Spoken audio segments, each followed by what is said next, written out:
First Paw Media. You are listening to Mushing on First Paw Media. Visit our website at mushing.com. Hello and welcome, everybody. This is Robert, and I am joined by my co-host, Michele, and this is our nightly coverage of the 2024 Iditarod here on the Burled Arch podcast. Do us a favor and hit that subscribe button wherever you are listening, and be sure to tell your family and friends about our show.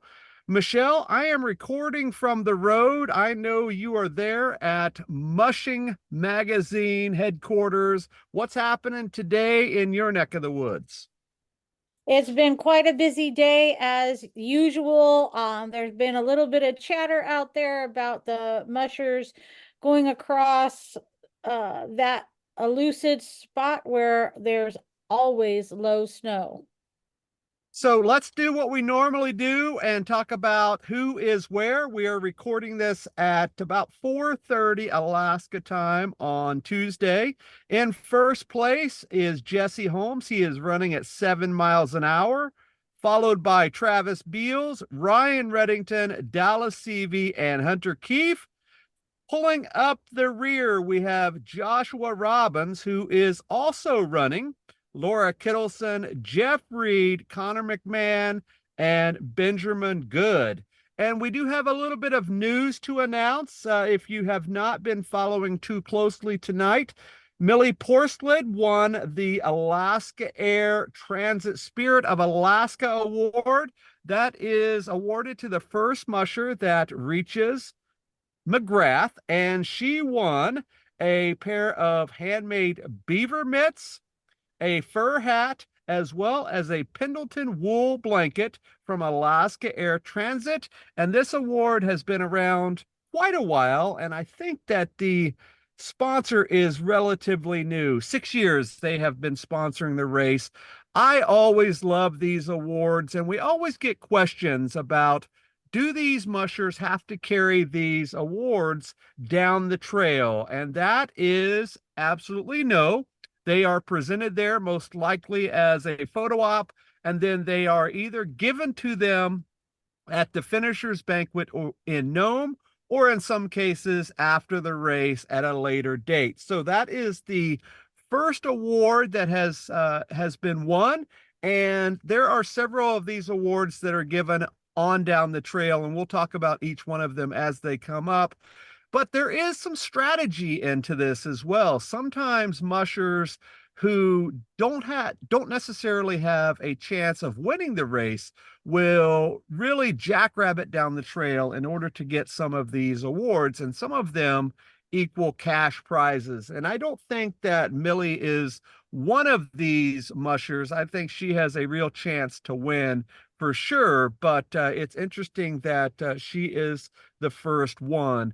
Also, Now, go ahead. Robert, before you get a little bit too far, you said that she won that for being the first musher to McGrath. I believe you meant Nikolai. Yep, I'm sorry. First musher to Nikolai. So yes, I stand corrected there. So as we said, there is quite a bit already happening on the trail today. As Michele mentioned, a lot of the mushers are heading into the farewell burn. We had mentioned earlier in our coverage that this was noted at the musher media meeting, that there's about 30 miles or so of little to no snow. I would imagine it's still like that. And we can get a bird's eye view from Michele in just a second from the trail cams that are live. So let's jump over to that, Michele. I know that you have been watching some of the live feeds and the chatter on the Insider over the last day. What's happening out on the trail? I haven't been able to check any of that out. You know, I wasn't able to get on the Iditarod Insider as much as I wanted to today. Looks like in McGrath they're preparing for Musher's arrival, and while Nikolai is still hustling and bustling, literally looks like a lot of mushers are coming in to Nikolai at this point. The ones that are out are who you just mentioned. There's 8 mushers out of Nikolai. But what I see is a lot of dog teams um, feeding their dogs, starting to put straw down. So I would imagine a large batch of these mushers are going to hang out in Nikolai for quite a few hours. And I don't know, Robert, do you think that they will go ahead and try to brave that section of the burn in the dark? Oh yeah, mushers are by far going to be mushing in the dark instead of during the daytime, just mainly for temperature and or humidity. And it is of note that a lot of mushers will start taking their 24-hour rests in the next few checkpoints or so. A lot of mushers like to take these where there are amenities. And of course, in McGrath and Takotna and those surrounding checkpoints there, they are known for their hospitality. We've always talked about the Takotna pies and all that happens there. And of course, supplies are readily available. Now that you do enter into McGrath, you are through that first third of the race, so you can change out to a lighter sled, you can rearrange your gear and all that sort of stuff. And if you are not a longtime fan of either our podcast or Iditarod, mushers can send out or have 3 sleds, so they can send out 2 sleds, and a lot of mushers will send a second sled to McGrath that's typically a little bit lighter than their heavier sleds that they would have going over the rough and tumble Alaska range. So it looks like that's what a lot of these folks will do. And we mentioned that Jesse Holmes is currently in first place, and obviously he has not taken his 24-hour break yet, but he is already 291 miles into the race, and we've only been on the trail for 2 days, 2 hours, and 28 minutes at the time of this recording. And remember, when mushers do take their 24-hour rests, that the time differential comes into effect. So the first musher has to stay longer than the last musher. So that first musher will stay about 26 hours or so on their 24-hour rest because of that time differential that is added in. And remember that they do have to take 2 8-hour rests as well. 1 8-hour rest has to be somewhere along the Yukon River, and the other one has to be for every team at White Mountain. That's that last checkpoint where everybody does have to stop. And there's always a question if people can put together their 24 and their 8-hour rest. And they absolutely can if they choose to wait for that 24-hour rest at that first checkpoint on the Yukon, which I believe would be Ruby.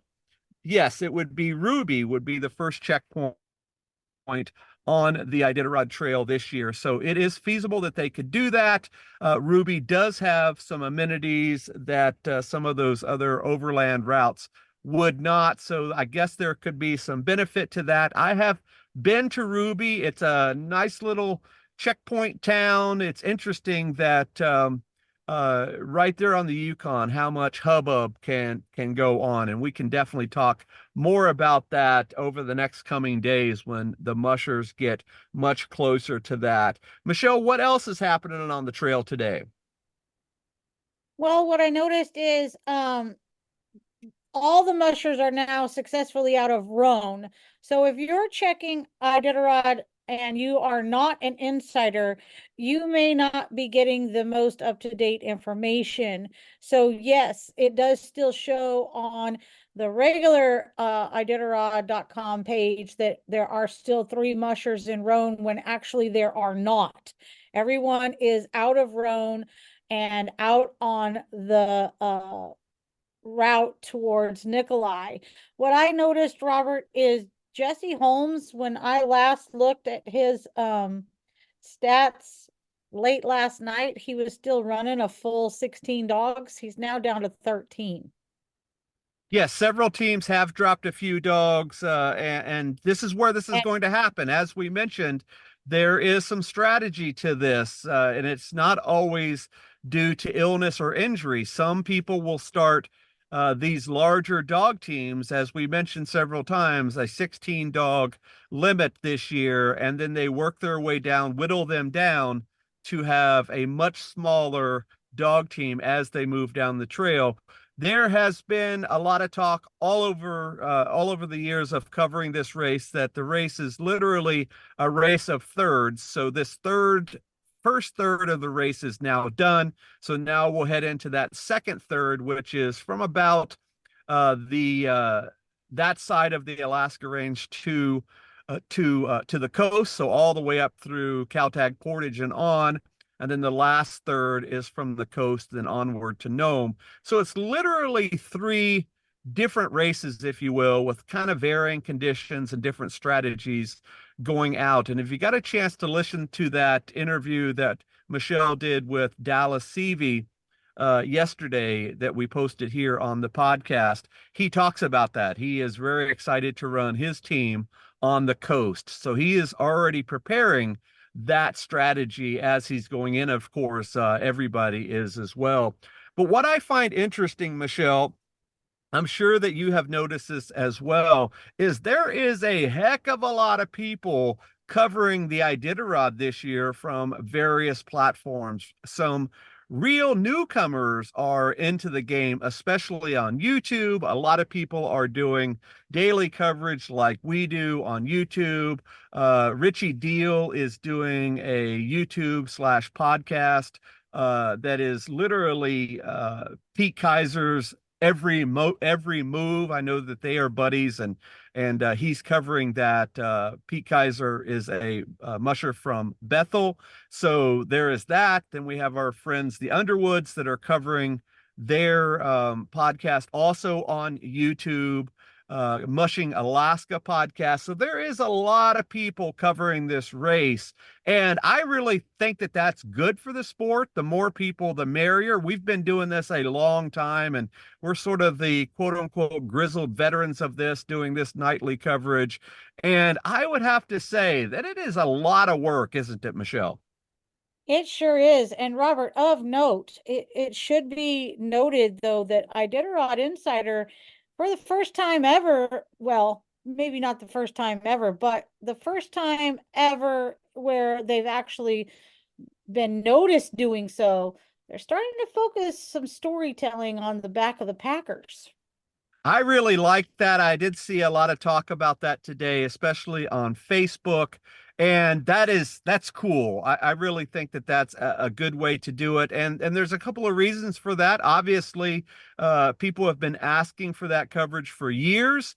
But also with a much smaller field and everybody sort of compacted together, it's a lot easier to cover a larger group of people that are closer together than when you have 50, 60, 70, 80, maybe even 90 mushers that are covering literally hundreds of miles of trail.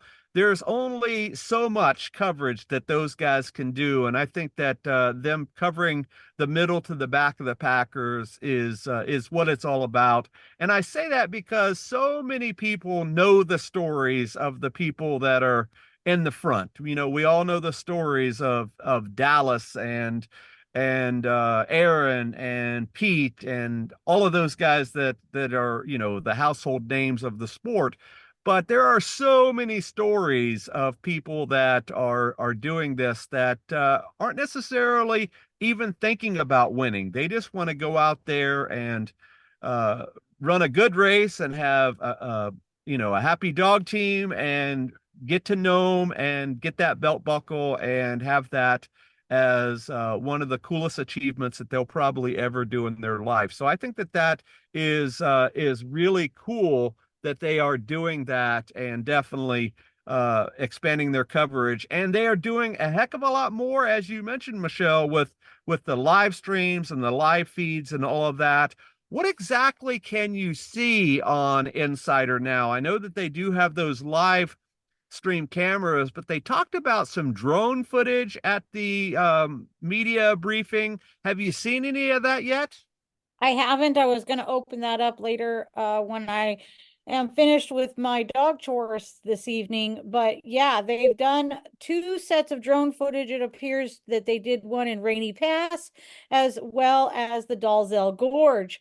So I am going to check out both of those for sure. I'm always interested in how mushers traverse through the Dalzell Gorge.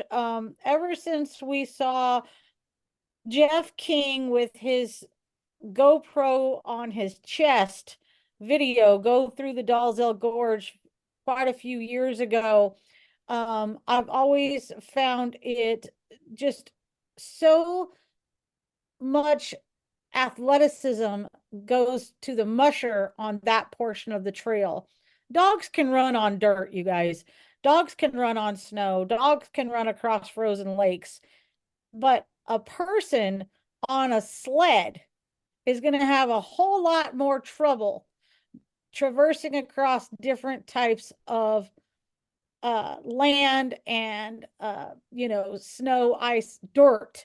And so I found it pretty interesting. You don't have any opportunity to utilize the skis on the sled, the runners on the sled, to your advantage when the trail virtually disappears from underneath you.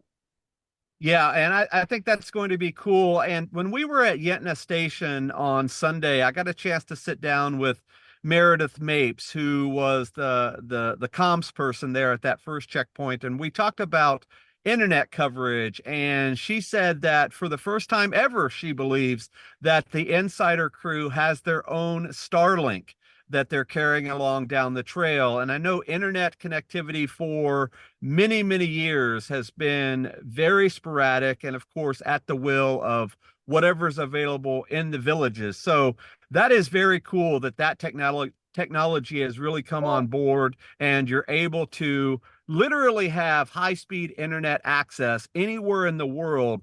And it just takes a few minutes. We had some experience with Starlink, and this is just a little bit of behind the scenes knowledge, at least here in Alaska. We ordered Starlink when it was first announced to come out for Alaska, and that was 2 or 3 years ago or so. And we waited a long time. We put a deposit down, and we were literally holding our breath for the dish to arrive in the mail. And we got it in the mail, and we were excited to get it all hooked up, and everything was pretty good. We had it hooked up in the driveway, but we knew we were going to have to do a more permanent mount because sitting up this high, it's a little bit different than, say, Dish Network or DirecTV or something like that. It has to have a view, I think it's 120 degrees or something like that, of the sky as the satellites go over. And over the last year or so, more and more satellites were put up that would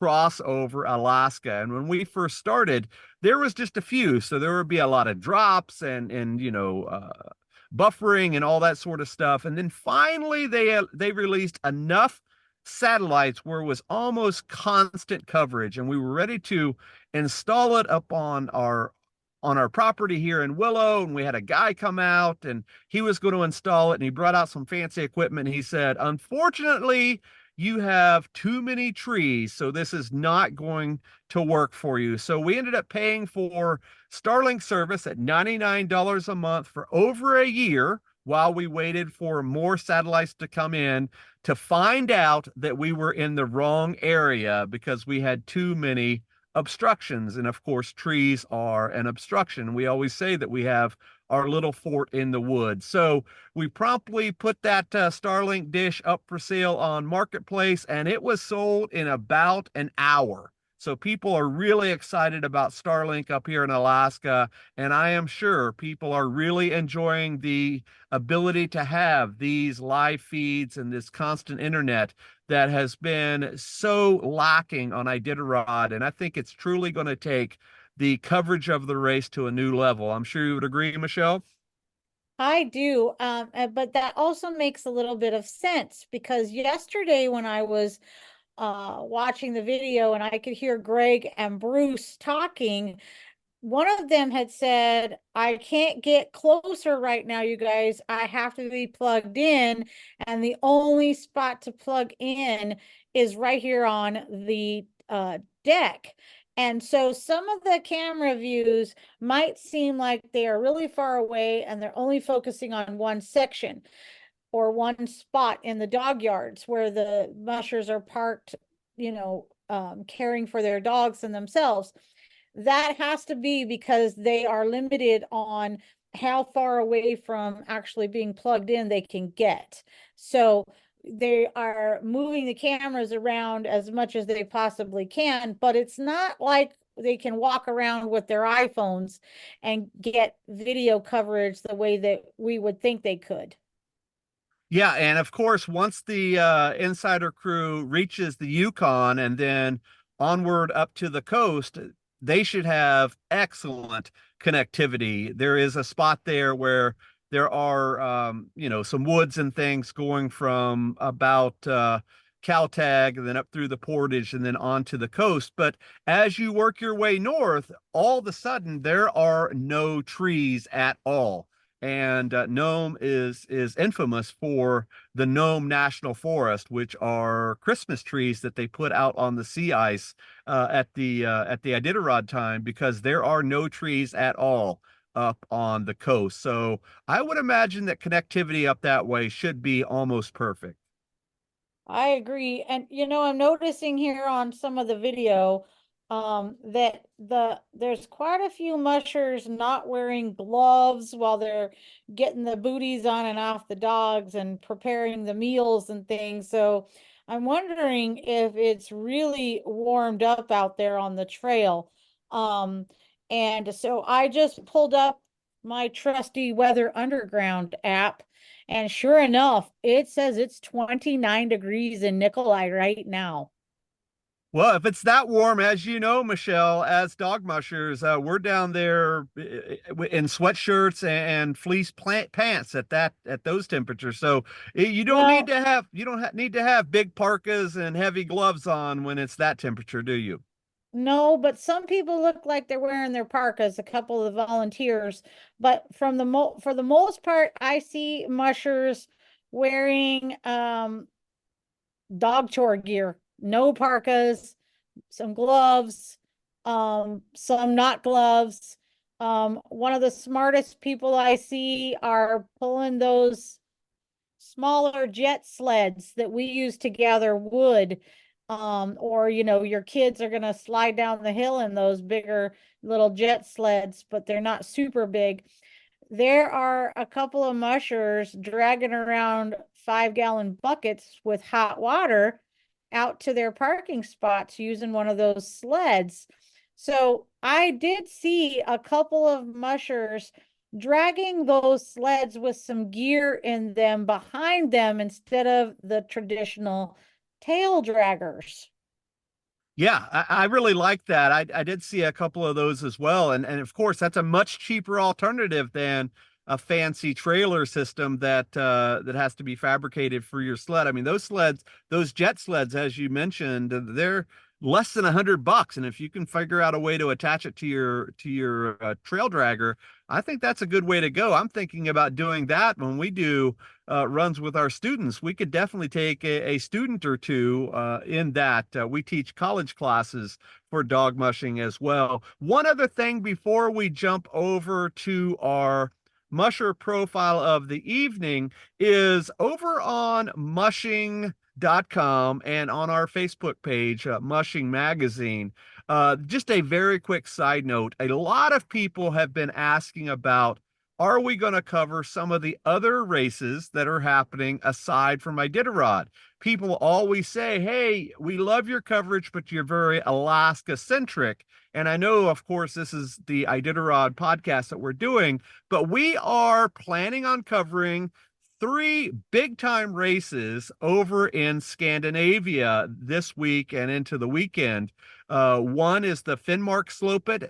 Another one is called the Norway Trail, which is a very cool stage race. And then there is another one called the Polar Distant, I believe is how you would say that. It's a 120 and 300, and I believe that that's kilometers. So 3 very cool races that we're going to cover over on our website on mushing.com. So head on over there if you like what you see there. And also be sure to check us out over on our website and think about subscribing to our Mushing Plus subscription. And with that, you can have access to all of our digital archives. We just uploaded the first 10 issues ever of the magazine, dating back to February and March of 1988. And I know, Michele, that you're doing all of that scanning for us, and you've been browsing through some of those articles. I love the history, and I love the compare and contrast between this year's Iditarod, 30 years plus later than those first Iditarods that were covered by the magazine. A lot of cool stuff in those magazines, right? Absolutely. I think it's fascinating to see the changes in the types of businesses that were advertising, what they were advertising, how much gear has improved over the years, and even how much the food has improved over the years. Yeah, we were talking about those jet sleds, and of course, I don't think those were even around back then. Definitely not the trailers or even the tail dragger sleds, which just about everybody had at the restart in Willow. And in that first issue, Mushing Magazine issue 1, there is even an article titled "Mushing Fashion." And just think about, if you're old enough, what that entails from late 1980s fashion compared to today. It is definitely an article you'd want to check out. Absolutely, Robert. Just amazing stuff. There's all kinds of things in here. And I gotta say, some of the writers have stuck with the magazine from its inception. For sure. So definitely check it out. Mushing.com/mushing plus. You can subscribe right then and you will have Oh, access. but wait, Robert. They should go check out that issue number 1. There is a very cool photograph of the now infamous Jeff Schultz standing under the Burled Arch. Very It's cool. And the I, article. The article is called "An Eye for the Last Great Race" by Al Geist. Go check that out. For sure. And I know that Jeff was not able to go down the trail this year. I think he has a back injury or something like that, if I recall. But he is doing something cool over on his Facebook pages. He is sharing photos and stories about the day of the race. So, for example, he was talking about what is today, March 5th, I guess it is. He was talking about March 5th in Iditarod history from his perspective as a photographer. So he's doing some really cool stuff. So definitely go check him out on Facebook for sure. So Michele, let's jump over to our Musher profile of the evening. Who do we have? We are going to talk about Hunter Keefe. Hunter did his first Iditarod last year, and he really is a dream come true type of a story. When Hunter was around 10 years old, he fell in love with the Iditarod. In fact, he fell in love with the Iditarod so much so that there is an adorable photograph of him on his website wearing a mock-up bib number 10 with a stuffed husky sled dog, and he's in his winter coat and gear, even though it's summertime, it looks like, standing in Michigan outside of his house. And then the next photo is of him on the Iditarod Trail last year, making his dreams come true. Now, Hunter came here a little bit wet behind the ears and joined Nick Pettit. Nick Pettit taught him all about the Alaskan lifestyle, not just about dog mushing. They built a cabin together in Trapper Creek, and he did all of his qualifiers with Nick Pettit's dogs. And then Nick said, I need you to meet some of the most special people around, Ramey and Barbara Reddington. And Hunter has been with Ramey's dogs ever since. And Ramey wasn't sure he was going to let him run those dogs last year, but Hunter earned his keep and proved he could be trusted and got to take Ramey's dogs to Nome. He's doing that again this year. In his rookie year, he placed 11th, which is pretty impressive for a rookie. This year, he's right up there with the front of the pack, and I would be willing to say that he may definitely finish within the top 5, if not the top 10.